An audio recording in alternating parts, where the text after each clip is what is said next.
El diagnóstico se basa fundamentalmente por los síntomas que aparecen en la enfermedad oral y también en la enfermedad vaginal. Lo que a nosotros nos interesa es el aspecto relacionado con la variedad genital.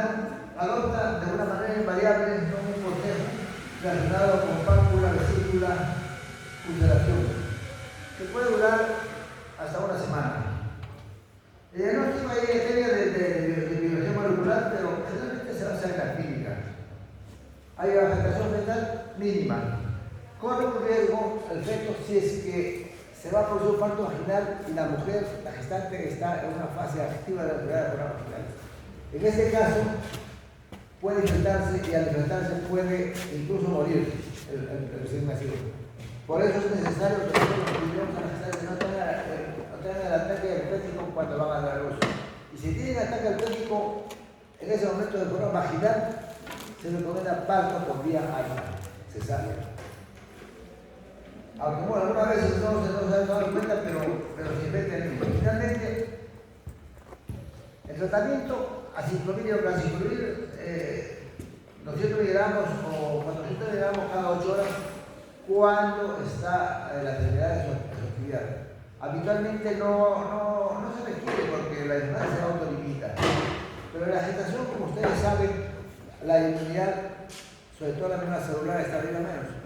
Y los procesos virales están asociados justamente con la inmunidad celular. El síndrome de la virus. Ustedes han tenido ya un caso clínico de síndrome de la virus. Todos los revisaron, seguramente hace unas par de semanas. Entonces, este es un proceso infeccioso que se adquiere, ¿no? Y cuando está en su fase aguda de ataque, puede afectar al producto, la infección. Tiene graves consecuencias, malformaciones congénitas graves, ¿no? Como ustedes han visto en la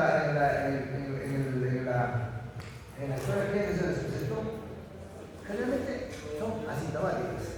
Yo he tenido una experiencia con una paciente que me estaba tratando que se infectó. Para mala suerte de ella, por algunas circunstancias estaba con una deficiencia. Y en el momento del parto fue a parar al final de la área y le hizo una cesárea y se infectó.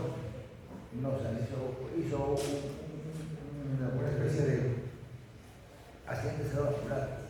Pero en realidad era un ataque epiléptico y se infectó durante y estuvo en UCI como una semana, casi más de una semana.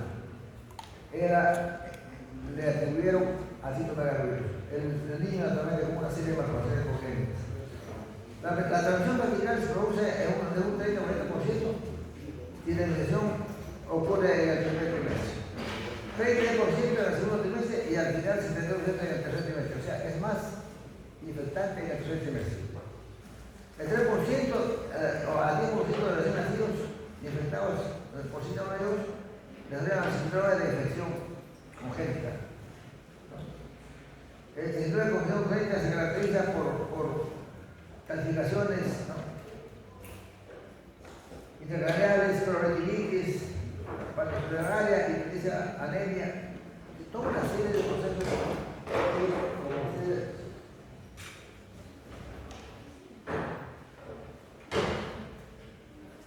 pueden escuchar.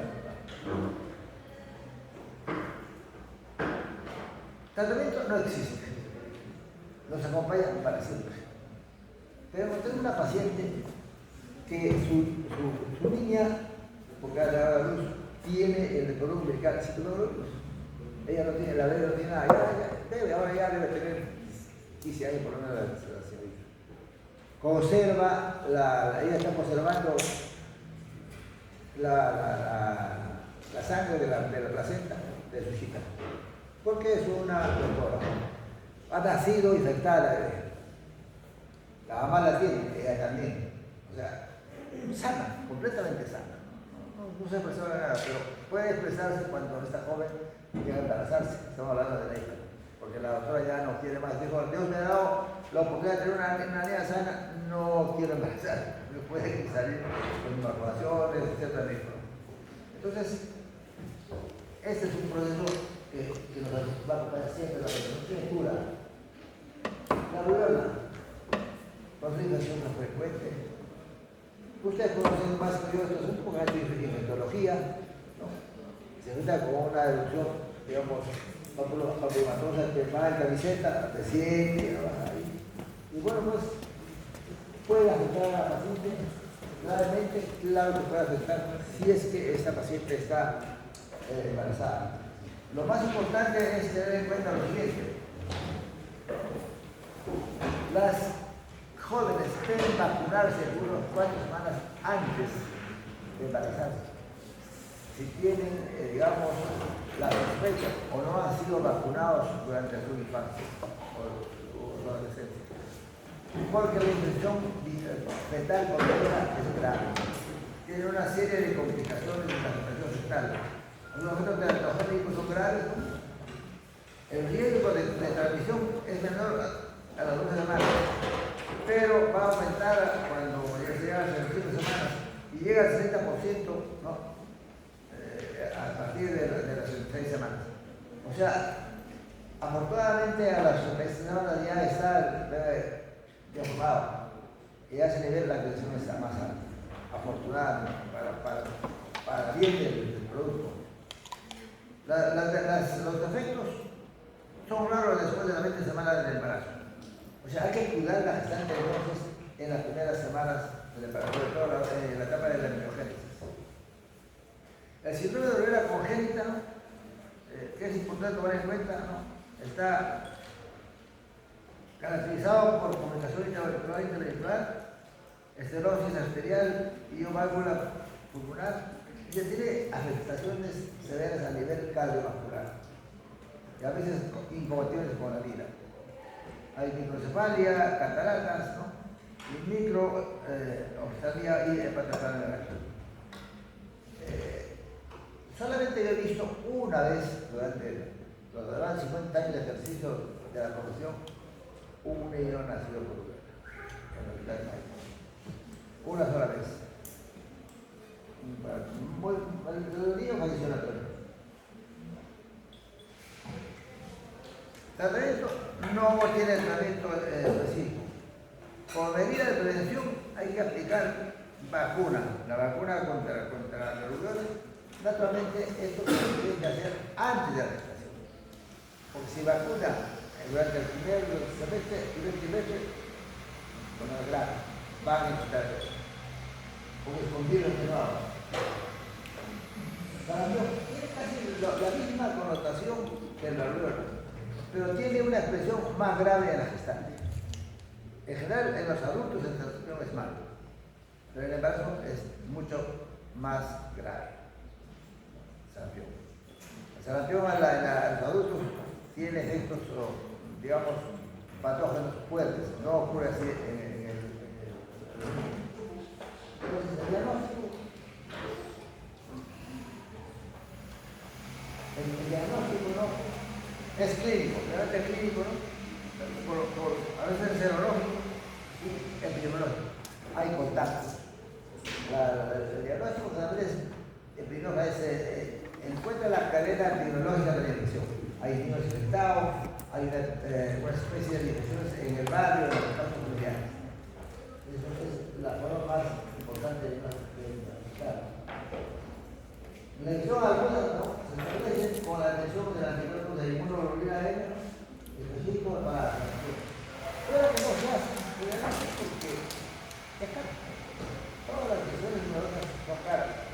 Todos nos ayudan ya para que se sepa cómo se diagnostica. Pero generalmente no se diagnostica, la población común no se diagnostica. Porque es caro, no está al alcance de toda la población. La afectación fetal, hay alto riesgo de aborto. O sea, hay no puedo sentar lesiones desangratoras cuando la repetición está en la lesión. La toxicidad no es dudosa. No se ha apreciado, digamos, que ha tenido sentidos como el tratamiento, como todo proceso infeccioso, reposo en cama, hidratación, ¿no? dieta adecuada y sobre todo hay que cuidar de las infecciones bacterianas, porque esa infección deprime la capacidad inmunológica y puede la paciente hacer una neumonía. Es importante. Yo he visto un caso de sarampión y ¿qué ocurre con la, no aquí en tu carta, qué ocurre con las pacientes que tienen embarazo moral?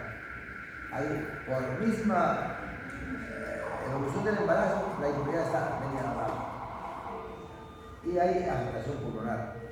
Entonces una neumonía en ella es frecuente, a pesar de que se acabó por degrado la enfermedad neurolástica, la paciente hizo una neumonía de casa.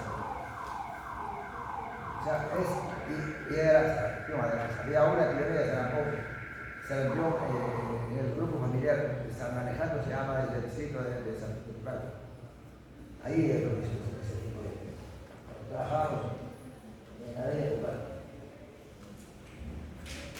Muy bien, entonces, pasamos ahora al siguiente concepto, hepatitis. La hepatitis es un proceso infeccioso que todos ustedes conocen muy bien, se explica por un cuadro clínico, por su expresión serológica, caracterizado por trastornos del virus, y que hay zonas en nuestro país endémicas. Y hay una zona endémica al que nuestra universidad baja, que es Atahualpa, Huancayo, Lima. Esa zona es endémica del virus.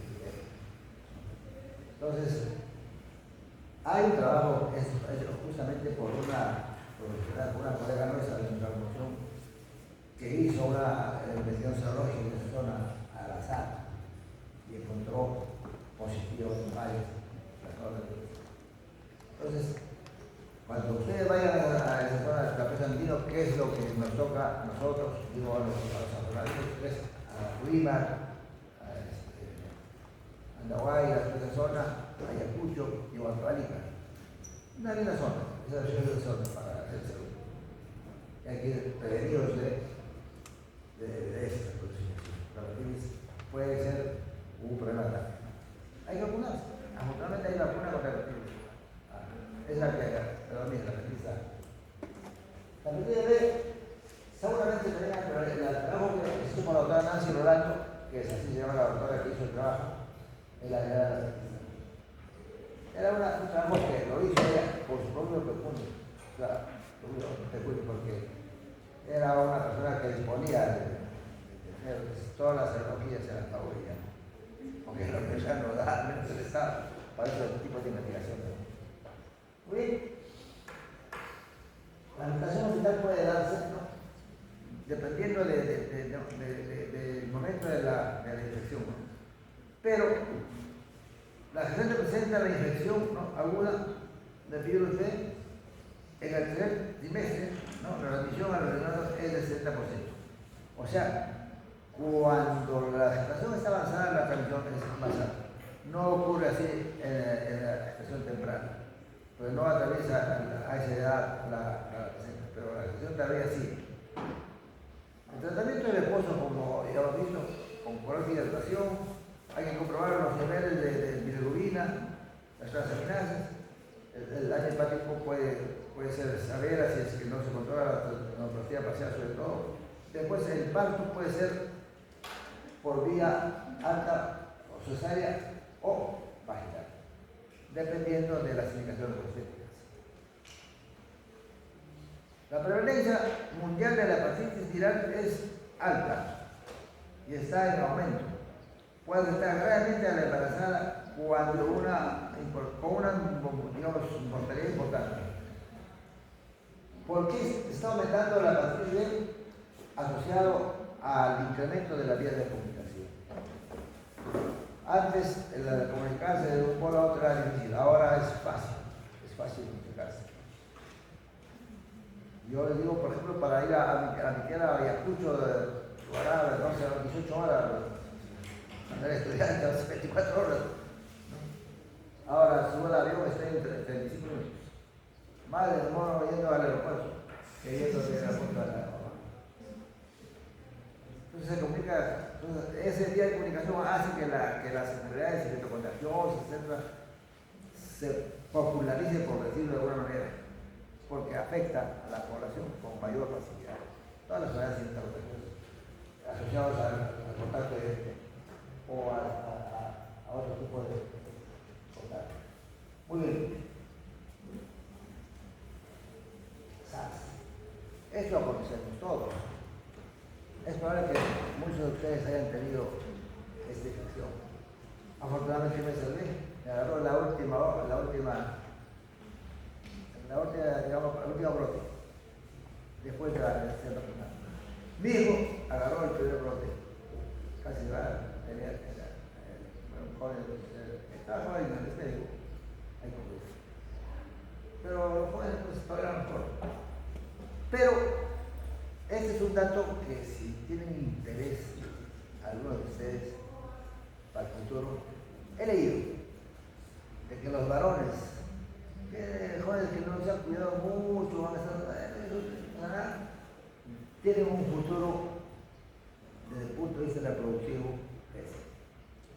¿Por qué?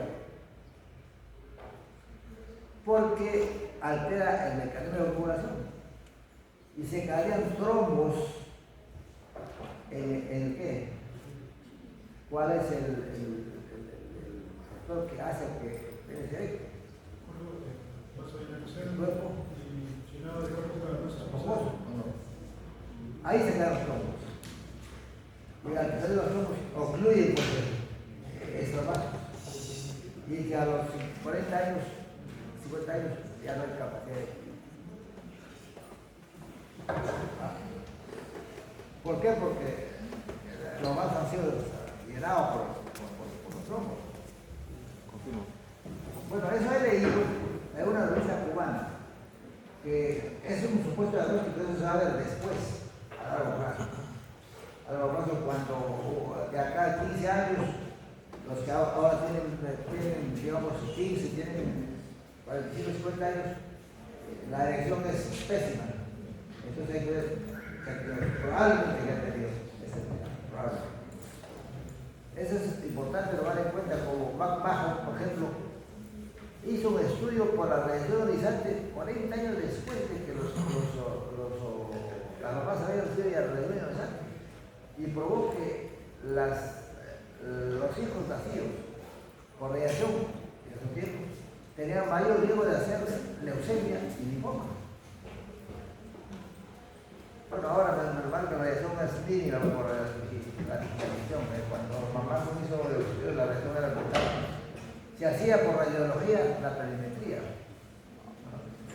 Por radiología, cuánto medía el conjugado diagonal, el conjugado Bell, etc. Era una época, no sé, ahora no necesitamos eso. La ecografía nos permite valorar esas medidas. Y la clínica. Usted ha hecho su práctica, ya la perimetría clínica. Bueno, volviendo a lo que entonces, el SARS-CoV es una infección frecuente en la país, ha quedado como una infección respiratoria común, las formas, las diferentes variedades. Probablemente tengamos nosotros este proceso de infección celular acompañados en sus diferentes mutaciones para hacer. La infección está digamos, hay experiencia vasta. En lo de mayo se han sido pacientes gestantes con SARS, en donde está ahorita el campo de fútbol, para los que están de mayo, habían atientes destinadas a los gestantes, justamente, ¿no? Que venían con infección. Mortalidad no hubo, sino, me han dicho que hubo 4 muertes nada más durante todo el proceso de lo de mayo, por efectos de ataque agudo, no respondía, se fue comprometiendo el pulmón. Y la mayoría de las gestantes tuvieron indicaciones del parto por vía obstétrica indicada. O sea, vaginal en algunos y cesárea. O sea, obstétrica. No era una cesárea electiva, salvo en casos que había mucho compromiso pulmonar Entonces, ahí, eso sale aquí, para terminar el embarazo, a fin de facilitar la recuperación de la madre. Pero, afortunadamente, las mujeres han sido menos afectadas por esa enfermedad. Les hago un resumen de lo que digamos, alrededor del 3% de los neonatos tienen transmisión vertical del proceso. No se transmite por la lactancia. Y los niños lactan y no se enferman, los recién nacidos. Parece que la inmunidad que les da la madre les favorece. El tratamiento, la conducta es expectante, ¿no? Cuando es asintomática hay que solamente observar, manejo dietético, control de la presión, nada más. En caso de leves, como riesgo de término clínico del embarazo hay que administrar anticuerpos, pero eso es teórico. Nadie ha visto anticuerpos en la comunidad. Eso lo hizo los mexicanos, que han tenido muy buena, digamos. Los casos críticos son grandes, el apoyo respiratorio es importante. Debe haber una saturación de los 5 o más óxido ayudario. Los beneficios del uso de desametasona y del retrovirus es incierto. No está probado. Algunos mejorados, no está completamente documentado. Bien quisiera. Esta es la enfermedad rosa, vigente, importante. Hay que tener en cuenta que esas pacientes van a tener generalmente cuando nosotros vamos a tener efectos de la enfermedad sobre el embarazo. No hay mayor problema. La embarazada puede seguir normalmente, ¿no? su embarazo, ¿no? La influencia de la enfermedad sobre el embarazo, al revés, tampoco. Es la manifestación clínica de la enfermedad misma. En el otro día es una serología de detección, primero con lisa, después la confirmación con Oceanblock. Entonces hay, sin embargo, tomar en cuenta algunos aspectos relacionados al factor de riesgo más importante, es la carga viral. O sea, el recuento de la carga viral es importante para prever el pronóstico. Los factores maternos, ¿no? El estado clínico y inmunológico materno es importante. La carga viral debe ser igual, debe ser mayor, ¿no? O menos de 500 mg por milímetro cúbico de sangre. El factor viral es el fenotipo y el genotipo viral. 3 tipos son los que se conocen. O ustedes conocen más, 3 variedades, ¿no? de VIH. Hay factores que pueden alterar el pronóstico, son los factores, digamos, de procedimientos invasivos, que no está indicado. Y para terminar el embarazo, está indicado el parto por cesárea. Es la indicación del embarazo. Al principio los colegas que hacían guardia, y ya no hacía guardia cuando era la premia, tenían miedo de entrar a operar a la vecina, seropositivos. Y seropositivos porque en lo demás hay un centro de referencia para los enfermos con VIH. Tenemos un padrón. Hay enfermedades asociadas a este proceso viral y tuberculosis. Por lo menos ahorita en los de habrá unos 30 pacientes en este momento en el servicio de diagnóstico con VIH y tuberculosis. En el tratamiento vamos a encontrar 3 escenarios. El primer escenario es la gestante infectada por VIH y que se vacuna durante el control prenatal. El tratamiento, hay que tener un esquema que lo trata que lo trata de infecciones. Nosotros solamente encontramos y lo referimos a la paciente al escenario del tratamiento, que es el consultorio de enfermedades infecciosas. El escenario 2 es gestante infectada por VIH que estuvo recibiendo tratamiento y se embaraza. Y el escenario 3 es gestante diagnosticada durante el trabajo de parto. O sea, vino la consulta prenatal, estaba negativo o estaba en primera ventana, y durante el trabajo de parto se hace la prueba a todas las instantes que van a trabajo de parto, se hace la prueba de parto. Y ahí se diagnostica. Esos son los 3 escenarios, ¿no? La vía de terminación del embarazo debe ser por vía, siempre. A veces ya viene por apenas con expulsivo, paso 1 2, ya hay que seguir adelante, ya no hay manera de hacer el daño. Siempre protegido, ya protegido. Hay un método adecuado para atender a esos pacientes durante el trabajo. Doctor, una consulta. ¿Por qué en el escenario 2 retiran la acidobudina? ¿Perdón? ¿Por qué en el escenario 2 retiran la acidobudina? Porque el gestante que estuvo los 100 meses de atrás, entre el embarazo, igual que el escenario 1, sin necesidad de la dice escenario 2. ¿Qué está preguntando usted? ¿Por qué la retiran la acidobudina? ¿Por qué lo retiran? Porque afecta al bronco. Es lo que dice. Hay pautas específicas que se tienen que cumplir el manual de infecciones. Los cirujanos no estamos así. Diagnosticamos y enviamos al consultorio de infecciones. Ellos tratan, tienen pautas para eso. 3 tipos. Solamente nos vamos a encontrar en el momento de trabajo, ahí sí. ¿No? Que está la gestante ¿no? con diagnóstico, dirección durante el trabajo.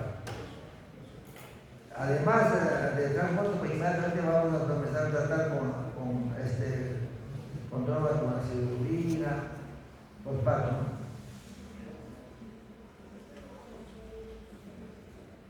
Hay esquemas, pautas que cambian. Esta es una pauta que yo necesito del Ministerio de Salud, del Hospital de Bayo que cumple una pauta de nutrición. Ahora, lo que decía, ustedes conocen el doctor Ticona, que es profesor de la universidad. Bueno, él decía que los escritores, que se lo llaman, del MISA, no están actualizados. Porque la mayoría de los que hacen los protocolos son médicos que están en las oficinas. No son los clínicos, habitualmente. Los clínicos que están día a día con la paciente y ve si la acidobudina pongo ese sentido o no. Como decía un clínico en lo que respecta al antiograma. Todos los médicos creen ciegamente en el antiograma, es resistente a la droga X, no le dan, ahí ya no dan. No dice un que el enfrentamiento de la bacteria, del patógeno con la droga en la placa PET es directo. Tete a tete, como diríamos realmente. Y eso no ocurre en el organismo. En el organismo, el antibiótico no se enfrenta a la bacteria pues, directamente. Son metabolitos ya de la bacteria. Pero los otros son diferentes. Entonces decir que un antibiótico es resistente y no le podemos dar, es gratuito. Podemos ir a aumentar la dosis, etc. Pero no decir que es resistente, no es así. Porque obviamente en la placa PET uno ve que hay un halo que impide, alrededor del antibiótico, que impide que la bacteria crezca en ese medio. Pero es sensible, el halo no se forma, ¿cierto? Ustedes han visto activos por ahí. Entonces, ese encuentro, como repito, es directo de la bacteria, que no ocurre en nuestro cuerpo. Entonces, esas cosas que tomar en cuenta cuando uno va a tratar el caso. Eso hay que tomar en cuenta en general. El dengue. Un compañero de ustedes, que ahora ya es interno, se dormía, le preocupaba, estaba con dengue. Hasta que, mal. Yo le decía, yo lo veía mal. Le digo, vamos a tomar una plantita de pulmón. Me preocupaba, está con todo el precio así. Y yo le llevé a la radiología del problema. Nada. Después, 2 días después dijo, el dolor de mierda, 3 días el doctor tenía dengue. Yo puedo, el doctor tenía dengue. O sea, ya no se da cuenta. Ahora, la situación se está en los países, la veterinaria. Ya sube de peso, está de gato. O sea, hay malestar general, compromiso del Estado general, ¿no? Malestar tiene, alcalde, etcétera. Entonces, la afectación materna se expresa igualmente de la misma manera como la no está. El diagnóstico realmente es clínico.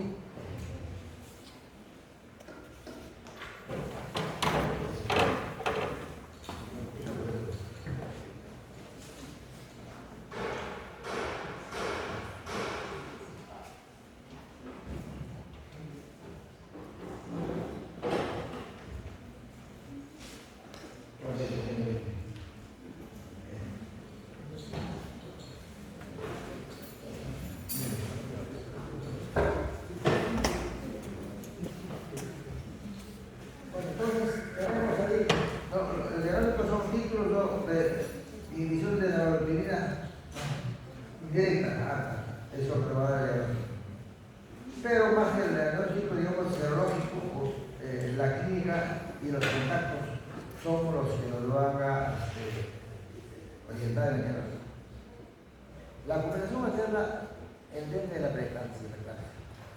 Como parte, digamos, del compromiso del Estado Federal, esta es una comunicación que puede poner en riesgo al producto y a la madre. Puede incluso morir la madre, sobre todo cuando es la parte de la jornada hemorrágica. La muerte fetal in útero, el sufrimiento fetal, transmisión materna, etc., son frecuentes, más frecuentes que en la gestación no normal, que no tiene bien. Esto está descrito en el boletín de epidemiología del MINSA del año 22, el resumen. No hay después. Nosotros somos buenos en nada. El Ministerio debería cada mes publicar el diario titular sobre todos los procesos, pero no lo hace. Lo hace con 1 año o 2 años de retraso.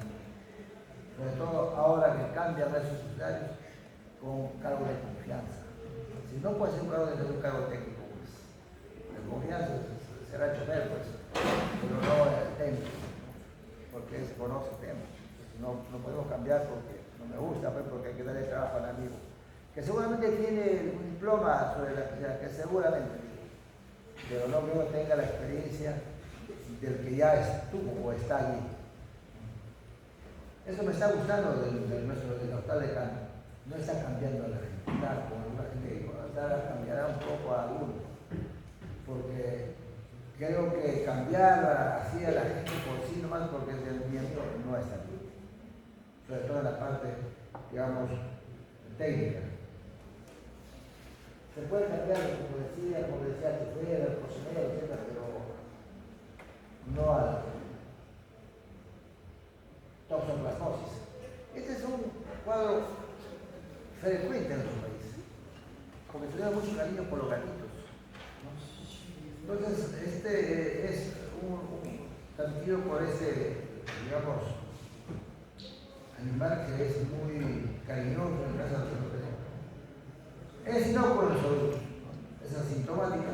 La persona quiere comer carne cruda, generalmente lo que en nuestro país se conoce como chanqui, que es carne salada y que se expone al fuego previamente. Y ahí se mezcla. La primera opción de gestantes puede comprometer al resto. La edición de embarazadas se caracteriza por astenia, anorexia, eritema macrocorporal, la serología nos da diagnóstico. La transmisión fetal vertical produce neurosis congénita y el riesgo de infección fetal se estima en el 15% a las 3 semanas, 44% a las 26 semanas y a las 39% a las 3 semanas. Como han visto ustedes, la mayoría de las lesiones es más frecuente al término del embarazo, cuando la gestante ha pasado los 30 semanas. Y esto es, desde el punto de vista, digamos, del pronto vital bueno, porque ya no hay, digamos, más factores congénitos. Puede afectar al día o otra cosa, pero la única riqueza que los humanos tenemos en relación a los demás seres vivientes, nuestro cerebro, no afecta a nada. Eso es importante. El tratamiento, ¿no? Se puede dar tratamiento con estiramicina y piravitamina. El grupo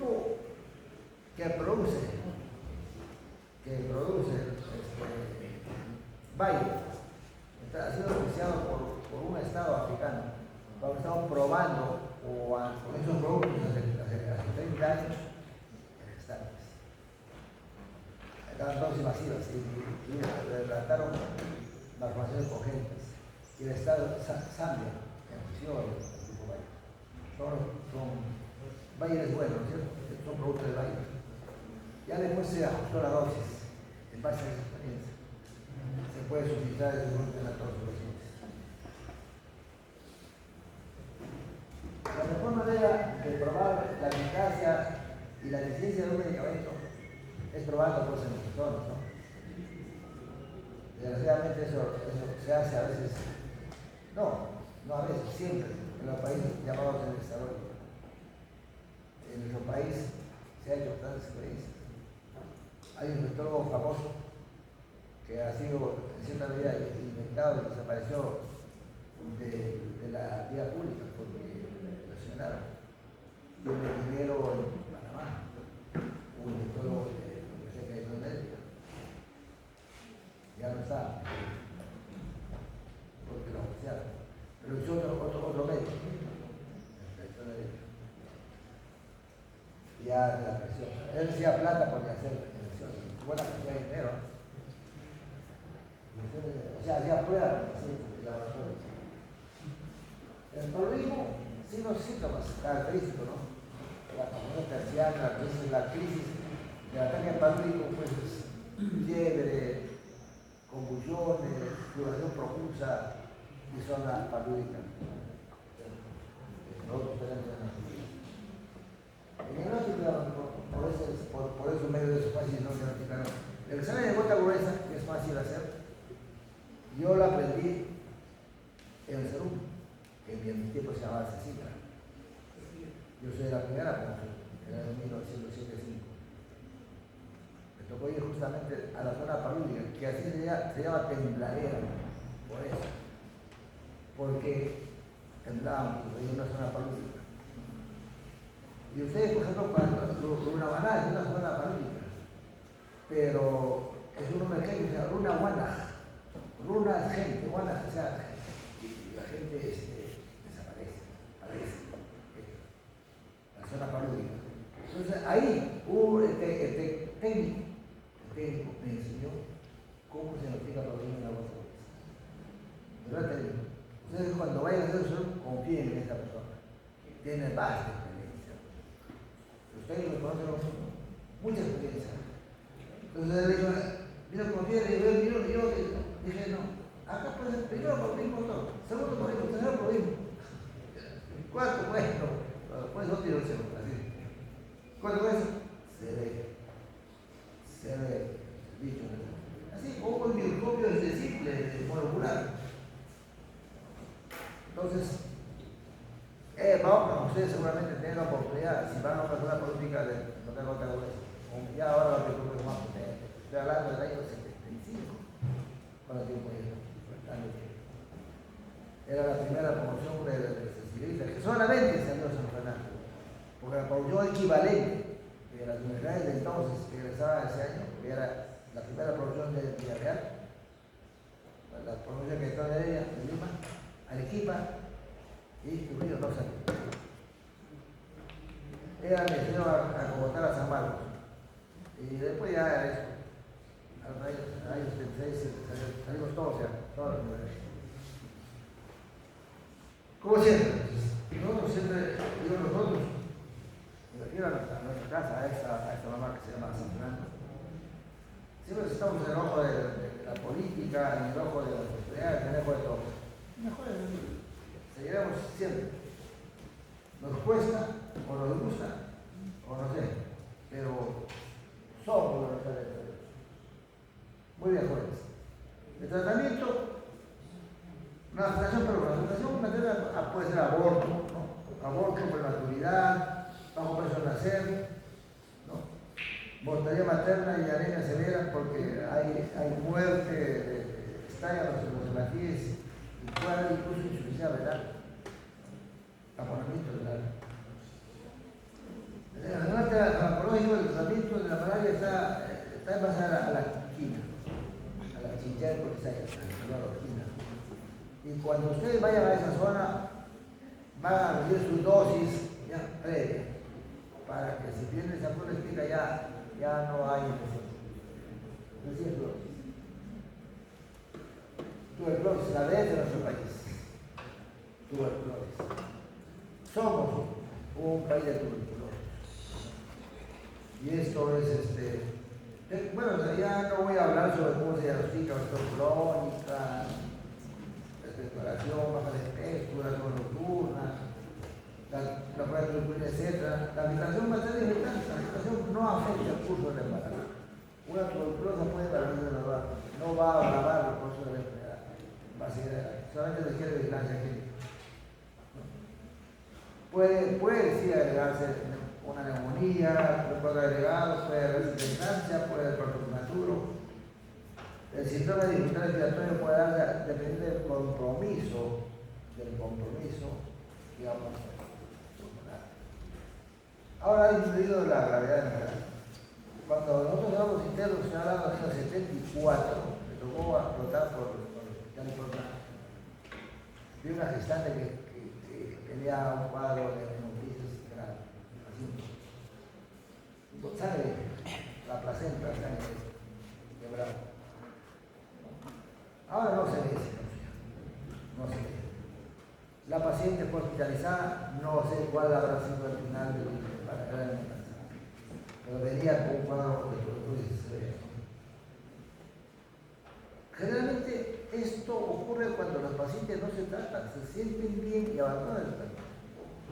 Porque el tratamiento es molestoso, pues se toman como 20 tratamientos diarios. Ahora, 6 meses, así que la gente se siente mejor y abandona. Y se hace resistente. La MDR es resistente. Entonces, el consejo para nuestros pacientes es que terminen el tratamiento. Hay que decirles, va a hacer daño, todo lo que quieran, pero terminen el tratamiento. Y no abandonen. Porque apenas han comenzado el tratamiento, al mes ya se sienten bien. Cuando se sienten bien, ya. Entonces, la campaña van las pacientes, las técnicas de enfermería van con su tratamiento a la casa de la paciente. No, como los chicos van y les obligan a tomar ahí. Y no solo les obligan a tomar, a veces hasta les ganan comida, como un celo para que puedan ir tratamiento. Porque es una enfermedad que se puede tratar muy bien. El efecto puede ser de bajo peso, puede ser prematuro. La tasa de mortalidad perinatal es 4 a 10, ¿no? Es mayor que la población sana. El parto debe ser conducido. ¿Qué quiere decir conducido?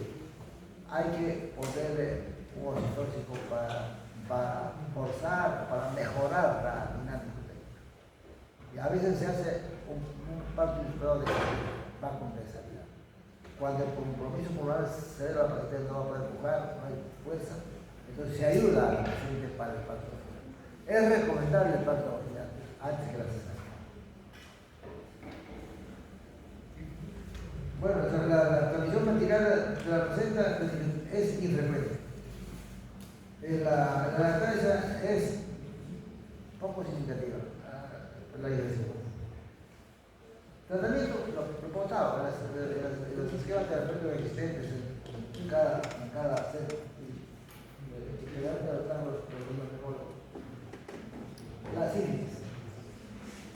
Una enfermedad rosa, antiquísima, era como ahora el SIDA, atacaba a la gente que vivía en los lugares de depresión.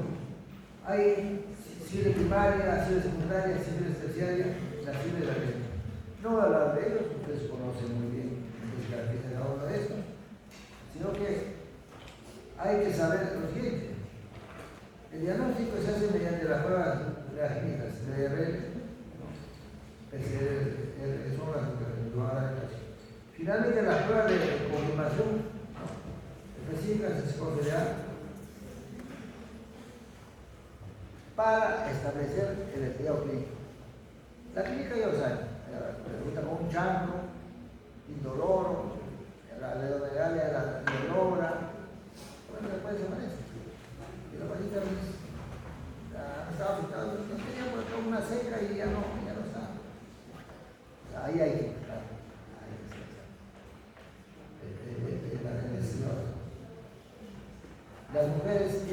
tendencia de tolerar el dolor más que los valores. Y muchas no duele y algunas muestras no tienen vergüenza de ir al médico.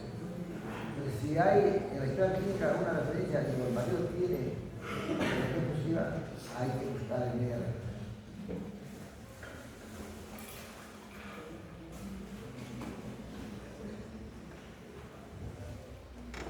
La organización maternal. La transmisión del feto ocurre en el 50% de los casos, en cualquiera de las actividades clínicas. O sea, es altamente transmisible. Las consecuencias vitales de la infección dependen del estado clínico de la psiquis, ¿no? De la gestación. Asintomática, si la madre sufría aún así de la tensión, no hay problema. Sintomática, si la infección es durante la gestación o durante la gestación. Y después de la gestación. Hasta la semana 9, la gestación puede pasar por vía transparentaria. Una pequeña cantidad de componentes. No genera infección. Después de la semana 9 de la 18, hay la probabilidad de infección, ¿no? Se incrementa. A partir de la semana 18, el riesgo de contagio aumenta progresivamente hasta el parto. Por eso, si nosotros tenemos que hay que tratar antes de la 20 semanas. Después de las 20 semanas, el efecto se va a ir. El caso de sintomática, la mortalidad fetal es del 50%. De los sobrevivientes, generalmente prematuros, el 50% desarrolla sífilis congénita asintomática. En caso de sífilis latente precoz, la tasa de mortalidad es 20%, la probabilidad 20% y la sífilis congénita 10%. Son frecuentes los partos prematuros, las muertes intrauterinas y también hay partos primaria, anemia y trombocitopenia. Tratamiento.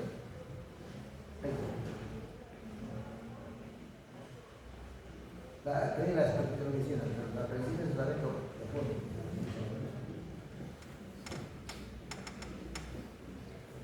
Y ahora ustedes seguramente han tenido su casa para la ayuda. Es una enfermedad metabólica crónica. Se caracteriza por altos niveles de glucosa en la sangre, Son tres los causas: defecto de la secreción de insulina, defecto de infracción y combinación de ambas. Ese es lo que produce. Durante la gestación pueden observarse todos tipos de diabetes. La diabetes pregestacional o preexistente o la diabetes gestacional. La gestación puede empeorar una diabetes y la acción de esta sobre el feto puede aumentar la mortalidad fetal. Entonces, tenemos dos tipos de diabetes gestacional y diabetes. Hay de Priscila Huerta, que era una ginecóloga, habló en 1978, que se basaba en el tiempo de la enfermedad. Después, Feynman en el 85 modificó esto que sacaron. Literalmente se está usando ahora desde 1907 la clasificación de la acción norteamericana de la biología, que es la que tenemos aquí abajo. El diabetes tipo 1, destrucción de las células beta, que llama la deficiencia absoluta de insulina. Está mediada inmunológicamente y también puede ser idiopática. El tipo 2 puede ir de la resistencia a la insulina con relativa deficiencia hasta la preeminencia del peso. Hay otros tipos de deficiencias, efectos genéticos, defectos genéticos de la acción de la insulina, enfermedades de páncreas, esofrino, inducida por fármacos y productos químicos. Esta reflexión la da la Sociedad Americana de Diabetes.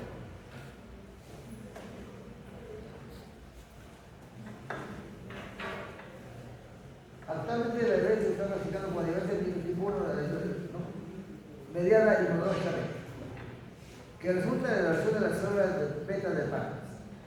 No voy a hablar más sobre esto porque ustedes conocen este tema más que yo, solamente la sociedad del cáncer. Y la diabetes 1 idiopática, algunas formas raras de diabetes sin etiología autoinmune. El tipo de diabetes 2, ¿no?, se debe a una resistencia a la acción de la insulina, acompañada de cierto grado de disminución en la secreción de insulina. La diabetes gestacional, que es la otra, se define como la intolerancia a los hidratos de carbono de diversa intensidad que aparece durante la gestación. O sea, tenemos diabetes tipo 1, diabetes tipo 2 y diabetes tipo 3. Es la versión que confunde un poco porque no se han puesto de acuerdo todos los endocrinologos. Una recepción la damos los ginecocentros, y otra recepción la damos los endocrinologos. Tienen aquí el sistema de evaluación propuesto para diabetes en el embarazo, que son los que ya les he dicho. Que lo está diciendo de la American Association del año 2017. O sea, ya tiene 7 años de vigencia y sigue, y no anda consultando. Que no es una diabetes gestacional, no. En la mayoría de los casos la diabetes gestacional es asintomática, por lo que tiene que solicitar a la paciente, ¿no?, los exámenes de depistaje diagnóstico en la primera visita. Hay que valorar ahí los factores de riesgo, ¿no?, obesidad, historia clínica familiar, antecedentes de mortalidad, etc. Eso está claramente definido en la historia clínica perinatal. Si usted viene a la historia clínica perinatal, puede encontrar claramente los factores de riesgo asociados a ello. Hay infecciones recurrentes, ¿no?, glucosuria persistente, ya cuando existe una sintomatología, candidiasis. No puede haber candidiasis en una mujer joven. Si hay candidiasis en una mujer joven, y esto es preocupante. Yo trabajé, ya les comenté, en la clínica Universidad de Sabana durante 14 meses. Ahí he visto 3 jóvenes con una candidiasis. Una de ellas no tenía candidiasis, claro. Ahora, ya se ve. Hay entonces. Entonces, cuando le pedí diabetes de glucosa para que se pusieron, no es diabética, es sabía. Una volvió diabética, 24. Los demás pedí tratamiento para su candidiasis y no vamos a imaginar. O sea, hay que pensar en esto. Este es joven, 24 años. Pero todavía no tienen por qué tener candidiasis. La cantidad puede atacar a la colesterol, a la mayor, sobre todo cuando se usa prendas de sintéticas y de verdad sintéticas y muy seguras. La zona vulvar es una por la naturaleza y esa zona facilita la aparición de la diabetes. Y si tiene una pareja que no cuida, no es higiénico,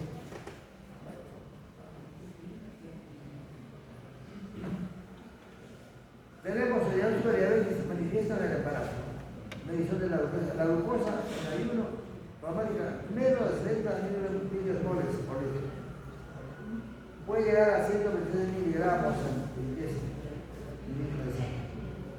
La hemoglobina glucosilada menos de 6.5%. Glucosa plasmática aleatoria a menos de 11.1 milimoles. Esto dice la Asociación Americana de Diabetología. Aplica para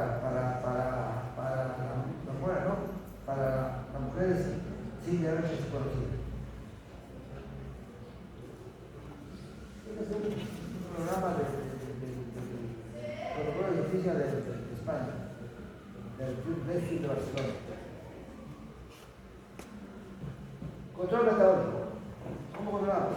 Toda gestante con diabetes detectada en el embarazo actual o que haya presentado una diabetes en el embarazo anterior, porque recurre, debe tener estricto control metabólico. Y el control metabólico es por la glucemia, no es similar a la de la mujer no gestante. La glucemia de medias semanales debe estar entre 80 y 120 gramos. Debe tomarse cada semana. La dieta, no, el autónomo debe ser la dieta adecuada rigurosa, manejado obviamente por nutricionista. Autocontrol de glucemia, capilares postprandiales, 1 hora postprandial, desfibrilación de cetonuria, que es difícil hacerlo, pero la familia aprende, y control analítico, desfibrilación de hemoglobina, que también es difícil de hacerlo. Estamos hablando desde el punto de vista de laboratorio. Desgraciadamente se nos dice que nosotros manejemos esto en un hospital como el de Mayo, pero el problema más difícil cuando usted se encuentra con la dialéctica en el segundo, donde se encuentra todo el apoyo, digamos, tecnológico para el manejo de los pacientes. Entonces, es importante entonces la dieta para manejar al paciente adecuadamente. Afortunadamente en la tierra, la dieta es mucho más controlable que aquí en la costa. O sea, aquí hay mucha comida chatarra, mucha gente come comida que no es adecuada, pero la tierra no, se come lo que se cultiva, lo que se tiene en casa, que es saludable. Entonces, sin embargo, hay que ajustar la dieta para que vamos a cenar un poco más bajo. El control por pato se recomienda es de tolerancia oral. Control metabólico de diabetes gestacional, control dietético y laboratorial estricto. Autocontrol del perfil glucémico. Cetonuria, un control de ayunas por mañana. Revisión general del control metabólico. Intervenciones analíticas de la hemoglobina que va a decir es importante, también es de laboratorio. Las medidas de control varían en función de la edad y del tipo de diabetes. Los controles prenatales más frecuentes al realizar las pruebas complementarias habituales. Medida de identificar un probable insuficiencia planetaria, porque es lo que se presenta. Hay que realizar 3 estudios ecográficos. Una ecografía basal, que es importante a las 1 semanas, una ecografía de control a las 20-22 semanas, y la ecografía después de las 3 semanas. Es importantísimo tener una ecografía basal. Afortunadamente, ahora ustedes están metiendo alguna práctica para hacer ecografía. Hay ecógrafos en el centro de salud, que lo manejan las doctoras. Esas doctoras de guinda, que se llaman obstetras. Los obstetras, ¿quién es? La Real Academia de la Obstetra. Médico, especialista en obstetricia. Punto. Tocólogo.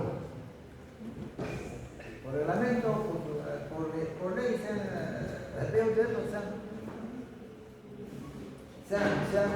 han llamado obstetras. Tratamiento. Durante la gestación, el único método de tratamiento es siempre niveles normoglicémicos. La pauta dietética debe ser formulada por la nutricionista. El manejo dietético es importante para formar diabetes.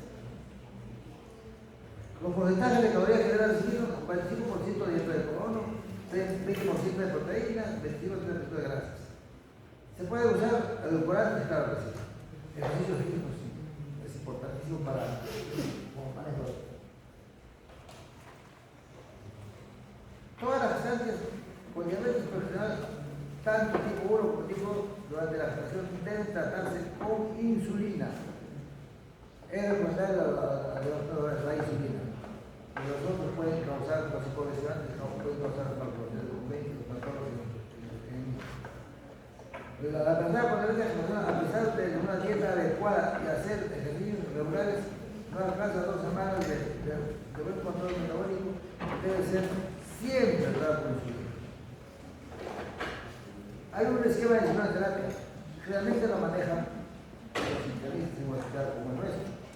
Ustedes van a tener este esquema que les voy a dejar para que cuando vayan a hacer una revisión. Uno que el embarazo. Depende del tipo de diabetes, como resultado de los controles obstétricos. La gestante se considera normal y una buena evolución de la gestación, el aumento del tipo de parto, sin indicaciones obstétricas. O sea, si por indicaciones obstétricas hay que operar, efecto macrosómico hay que operar. Hay que complicar efecto obstétrico, si no le damos parto. Los diabetes pregestacionales se aconsejan finalizar el término por la vía adecuada y la diabetes gestacional, impacto vaginal, salvo consideraciones obstétricas. se recomienda siempre la terminación valvular. El resto ya son aspectos generales relacionados con el desarrollo del producto.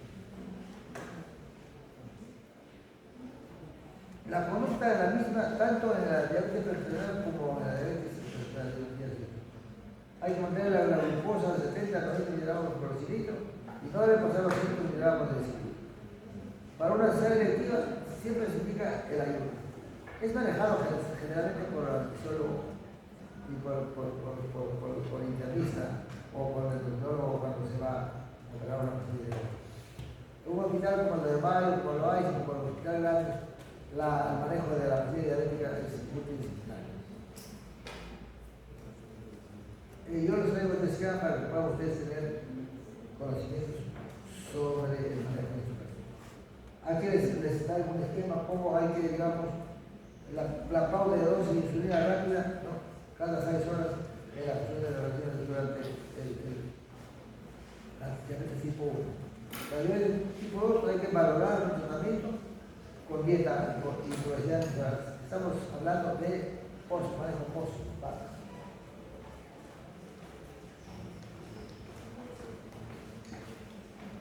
Bueno, nos hemos saltado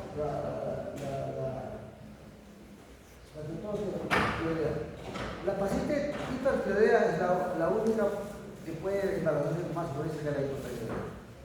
Durante el embarazo, tú puedes tener lo que se llama tormenta ectópica. Es un cuadro agudo, severo, que puede comprometer la salud de la madre. La paciente suda tremendamente, tiene dolor, hay que hidratarla, hay que estar al lado todos los 24 horas. El interno se amanece pegado a la paciente. Digo el interno porque es el hombre o la mujer que trabaja en los hospitales, sobre todo se gozan con amigos. Entonces, la normalidad de la tiroidea materna es muy importante porque la tirosina materna que se transfiere al feto durante todo el embarazo juega un papel crucial en el desarrollo global del feto. Quiero que se entienda. La T4 materna tiene una importancia crítica en el desarrollo del cerebro fetal, en particular antes del inicio de la función de la glándula tiroidea fetal. En el primer trimestre, una función tiroidea materna elevada o disminuida tiene una relación negativa con el volumen de la sustancia gris cortical de la infancia. Vean, se espera tardíamente. Aunque la glándula fetal comienza a sintetizar hormona tiroidea después de las 12 semanas de gestación, el aporte materno es importante, siempre es importante. El 30% del T4 del suero en el feto al término del embarazo tiene origen materno. O sea, la hormona materna hasta después de ese es el resumen que voy a decir. El hipotiroidismo, la causa más frecuente del hipotiroidismo, la hipotiroidismo durante el embarazo es la enfermedad de Graves. No voy a hablar de este tema, eso lo van a hacer. Ahora, aquí el hipotiroidismo, digamos, se basa en la pérdida de peso, taquicardia, ligero temblor, causamos, nerviosismo, insomnio, hipertensión arterial, aumento de la saturación, etc. Todo esto se expresa clínicamente como en la no embarazada. Enfermedad del hipotiroidismo, el hipotiroidismo es infrecuente, el embarazo, pero puede embarazarse. Primero hay que reducir la tasa de cero por encima, haciendo cuenta de laboratorio. El tratamiento del primer piduracino es importante, puede producir aplasia brutis. Hay que prescribirlo a un tratamiento asociado a la Asociación Americana de Tiroides y la Asociación Americana de Endocrinología Clínica recomienda la terapia con propulsión durante el primer trimestre, seguida de dimasol a partir del segundo trimestre. Ese es el esquema clínico. Si recibimos esto es para los víctimas, hay que tratar el caso con mucho cuidado porque puede acabar en aborto, el parto prematuro, a veces muerte materna y después muerte. Hay que hacer dexametasona, propranolol, siempre hay que manejar el cuadro agudo. Yo he visto solamente 2 casos de hospital de este proceso, ¿no? Que es un cuadro de acceso. Hipotenismo. Es difícil que en una paciente se embarace.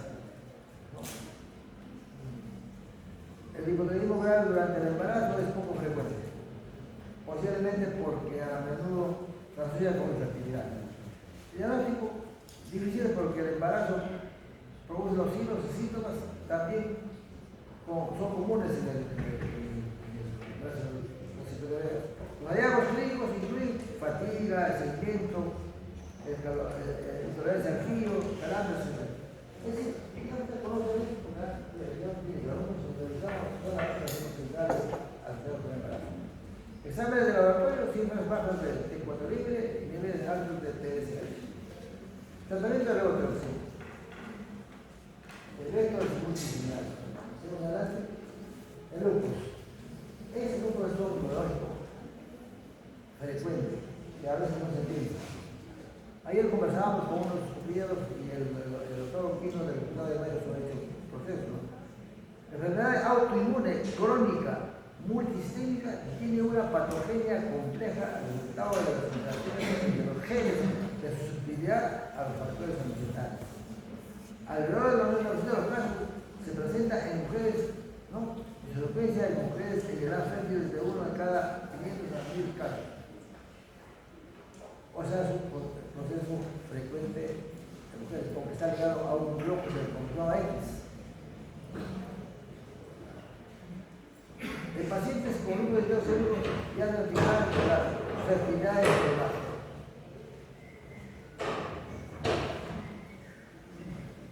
La fertilidad es normal cuando no haya gestación renal.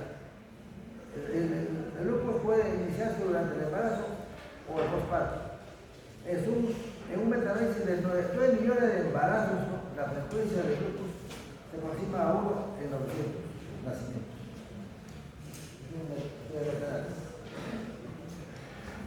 Después del embarazo, el lupus mejora, 30% de los casos. La incidencia de pérdidas fetales y abortos depende del grado de actividad fetal, de la cantidad general. En caso de corte de tercer caso, la mortalidad aumenta a 30 tipo.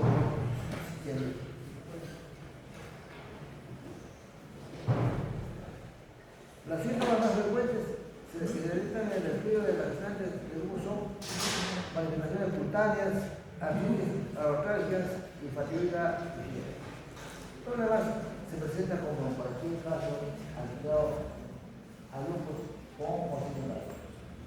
Los resultados del embarazo son favorables en aquellos casos en que no ha habido actividad lúdica, no existe nefritis lúdica, no se detectan síntomas antiofílicos y no existe preeclampsia superpuesta. Se basa en la historia clínica, ¿no? En el cerebro clínico, la mujer puede lesión química de dominación de pasamos a lupus y gestación, no digo que los síntomas como la edema, y efecto de la el embarazo no parece afectar a largo plazo del embarazo. Y las aceleraciones son más frecuentes en cualquier momento del embarazo. En general, las aceleraciones suelen ser breves y se presentan como trastornos resultados o musculares. Efecto del bebé sobre el embarazo, complicaciones extensas, parto prematuro, aborto, restricción del crecimiento intrauterino y preeclampsia. En el primer trimestre, cuando hay cómo se maneja, el nivel de manejo durante el certificado, el estado estacional, la terapia. En el segundo trimestre hay que realizar exámenes de laboratorio indicados en el primer trimestre, la ecografía obstétrica cada 4 semanas, en el tercer trimestre, modificación fetal, no sedante, y un perfil biofísico semanal. Efectos del embarazo. Los de lupus del embarazo, clínicamente cuando el paciente presenta fiebre, tratamiento individualizado, corticoides, aspirina, igual que la paciente africana. Desde la base, se recomiendan las aplicaciones externas tanto vaginales. siempre parto de inicio espontáneo, reservando la cesárea para los casos indicados. Si no es necesario la inducción del parto, estimar la probabilidad del éxito. Cuando va a inducir el parto hay que ver si la inducción va. Este es el esquema que da el negocio de España.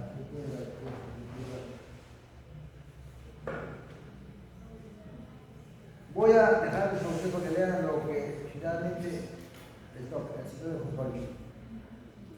Pero no les pongan al doctor, les tengo que dar los 15 minutos de tiempo. Al doctor, le dejo a ustedes.